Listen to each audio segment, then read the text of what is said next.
ہندوستان میں ابن بطوطہ لکھتے ہیں کہ یہاں دریا کنارے ایک وقت ایسا بھی آیا کہ ہندو متاثر ہوئے تو کچھ مسلمان بھی متاثر ہو گئے. کہنے لگے دریا کے کنارے سال کی جو آخری تاریخ ہوتی ہے نا، آخری تاریخ سمجھ لے 29 ذی الحج، سال کے آخر پہ نا شیطان آتا ہے، ایک بت خانہ اس میں شیطان آتا ہے اور شیطان آ کے اس بت خانے پہ قبضہ کرتا ہے. تو اگر وہاں ایک کواری لڑکی نہ بٹھائی جائے تو وہ سارے ملک پہ قبضہ کر لے گا اور سب کو مار ڈالے گا. لہذا ایک لڑکی کی بلی چڑھائی جائے گی، اس کو بٹھایا جائے گا بت خانے میں رات کو. کواری لڑکی ساری رات وہاں بیٹھے گی، صبح جب لینے جاتے تو لڑکی مری ہوتی. شیطان آیا ہے تو اس کو نہ یہ دینی ہے تو تب اس نے جان چھوڑ. یہ رسم تھی. میں اکثر کہتا ہوں، ہمارے تو جو دروازے پہ بھیک لینے آتا ہے وہ بھی قسمت کا حال بتاتا ہے. جس کی اپنی قسمت خراب ہے کہ مانگتا پھر اپنی قسمت کا یہ حال ہے کہ در در کا بھکاری ہے، قسمت کے حال بتاتا ہے. اور کئی دفعہ سونا بھی ڈبل کر دیتے ہیں، وہ پتہ تب چلتا ہے جب سنگل بھی غائب ہو جاتا ہے. خدا کا خوف کرے، یہ قسمت کا حال بتائے گا جو روٹیاں مانگتا ہے. کچھ تو تھوڑا سا معیار زندگی بنائے. ہم مسلمان ہیں،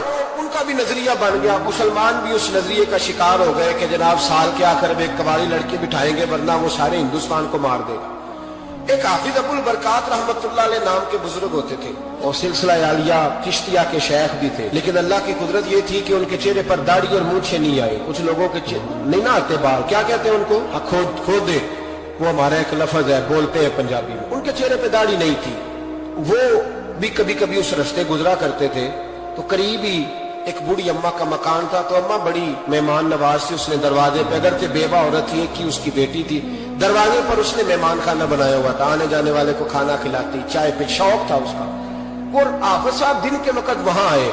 اماں بڑا رو رہی تھی، کھانا بھی نہ ملا، چائے بھی نہ ملی. تو کہنے لگے میں تو اس رستے اس لیے آیا تھا کہ یہاں ٹھہروں گا، مہمان نوازی یہاں اچھی ہوتی ہے، ہوٹل تو ہوتے نہیں تو مہمانوں کو مہمان خانوں میں ٹھہرنا پڑتا تھا. تو اماں کدھر ہے؟ تو کہا اماں بڑی پریشان ہے. حافظ جی نے کوشش کی، نیک آدمی تھے، کہ اماں سے ملاقات ہو جائے. حافظ جی کا کمال یہ تھا کہ حافظ اتنے پکے تھے کہ ایک جگہ بیٹھ کر قرآن پاک شروع کرتے تھے اور وہی سارا ختم بھی کر دیا کرتے. اتنی پکی منزل کے حافظ تھے. تو حافظ ابو البرکات صاحب وہاں بیٹھے. وہ اماں کوئی بزرگ تھے حافظ صاحب، اماں سے کسی طریقے ملاقات کی تو اماں ملتے ہی رونے لگی چیخے مار.